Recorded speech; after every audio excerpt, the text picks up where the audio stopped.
Baklava insan. Evet, kulağa tatlı geliyor ama kendisi daha da tatlı. Doğduğu günden beri her katı ayrı bir lezzet, her gülüşü fıstıklı.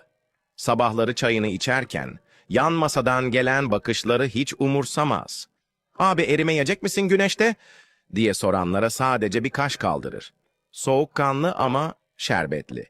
Bir gün Galata'da yürürken, bir turist onu parmakla gösterip, "O bir tatlı mı bir insan mı?" dedi. O da çayını yudumladı ve "Ben hem tatlıyım hem gerçek," dedi. Kimse onun kadar hem çıtır hem karizmatik olamaz. Güneş parladıkça daha çok parlar, rüzgar estikçe tatlı bir fıstık kokusu yayılır. İstanbul'un sokakları onsuz artık eksik. Sakın dilini uzatma, çünkü o gerçek bir baklava ve şaka kaldırmaz. Ama yanında oturursan, belki bir dilim dostluk paylaşır.